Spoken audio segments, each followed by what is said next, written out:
Hey guys, welcome to the Goodfellow Podcast. I'm your host, Joe Barone. Thanks for tuning in. Give us the like and subscribe. We got that Patreon channel and we got our store. Everything you're going to like. And I can keep bringing some more stories to you as well. So I got a story. It's about 30 years old already since it was when I first came home. I was still on what they call supervised release, okay? And it's where you got to report in and you got some real jerk, checking up on you and that kind of stuff. Well, through a friend of mine, I don't want to mention any names and places because this way, you know, it's for everybody's protection. But anyways, through a friend of mine, I got a job at this place, and it was only $7.10 an hour. So it wasn't going to last long for me. And don't forget, I just came home. I'm trying to earn some money, trying to get back on my feet. But you got to play the role. Everybody who's been on supervised release or whatever, they all know what they got to do. Anyways, I started doing a few things on the side nobody knew about, and I'm not going to say things are 100% right now because I'll tell you about those later on. But I was earning a few dollars. I met this guy at this place and was introduced to him, so he hired me right away. He was the type of guy. He said to me, he goes, "All right, so what do you like to do besides nothing?" So I hit it off with him right away. Anyways, I was working there for a little while with him, got real close with him, got close with his family and the whole 9 yards. So he had a business himself on the side. He had a cleaning business. They used to clean office buildings and stuff like that. So a couple of times he would take me to different places, and I'd work a couple of nights with him here and there. Nothing crazy. Give me a couple of dollars cash or whatever if they were short. But yeah, I didn't really like it. But anyways, I still did it. So he had another business, another cleaning job. His family didn't work at this one, but he was, I guess, trying to pick it up. So he put me in there. And he says, Joe, go here every morning or whatever. Do this, do that. And he did. So I did it. And I'm there. And I was going there every morning. I started talking to the people. A couple of people knew who I was through my reputation. Their family was with some people too.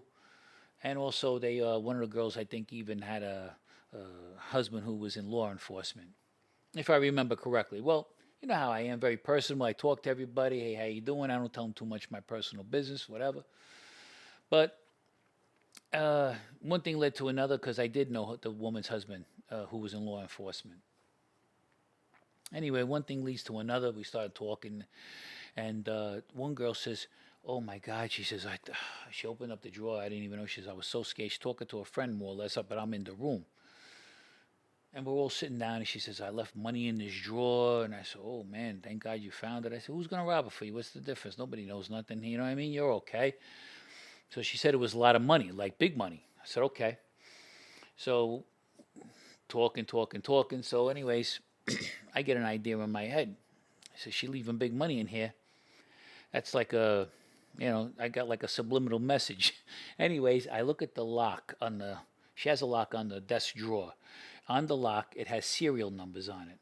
So I went to my friend, the locksmith, and that's who he told me. He says, "Get me the serial numbers, and I get you the key to the thing." Because I told him I locked myself out of something. I says, "I don't want to break the door or anything." He said, "No, give me the serial number. It's on it."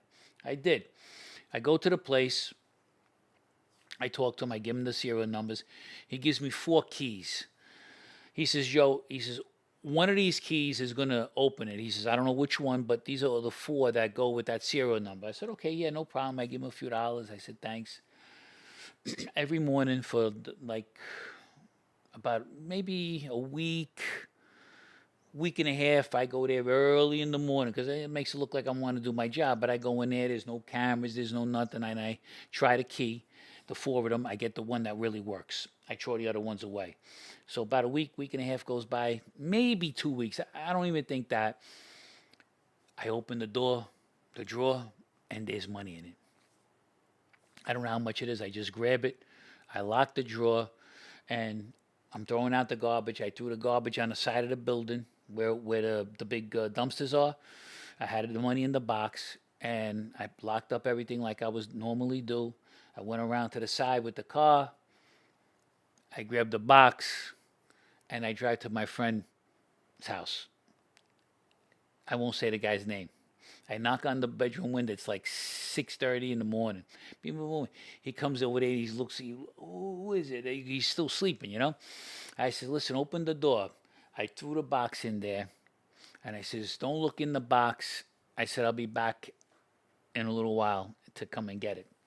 Sure enough, I go to my regular job after that too. After I leave there, I go to see him at the house. I'm counting it up, so I got 10 grand in there. I give my friend a few dollars. So I got 10 grand. Well, with that, here it is. I just came home from the joint. I made my, I got this money out of a few dollars, a few things I was doing. I went down to this place. I bought my first Mercedes Benz, with 560 SEC white with a black leather interior. And where I was working, everybody's driving around in old jalopies and things like that. We're only making $7.10 an hour, and here I am pulling in with the Mercedes. Well, so my boss asked me. He says, listen. He says, I'm gonna tell you something. They got you. They said you robbed money. I said, I didn't rob no money. He says, you kidding me? He said, I put you in there. I says, no, I didn't rob a thing. I don't know what they're talking about. They said you did it. Now, what they did was they made a couple mistakes. First, my boss told me, he said that they had all the bills the serial numbers were marked. They always tell you that to scare you. And even if it's true, it doesn't matter. You get rid of the money anyways, and you wash it. It's easy. The other thing was, he said to me that somebody jimmied the drawer with the knife. Well, you see what happened was the lady who had the money in there did that because she wanted to make it look like a break-in entry because she couldn't justify where the money was because I had the key. So there was no break-in. I didn't do none of that. He says, well, he also stuck up for me, the guy, and he said, listen, you got any proof, you do it. But there's no proof my guy did it. I don't care. So I got away with it. But then my boss pulls me to the side later. He says, if you took the money, I want my piece. He was one of those type of guys like that. Anyway, that's a quick story from me to you. Nobody knows about that story except for me and that other guy that I gave the box to. So this is the first time I'm ever exposing it. It's 30 years old when I came home in 95. Anyways, I hope you enjoyed it. Tune in for more stories like this and more from the Goodfellow Podcast. Peace and love.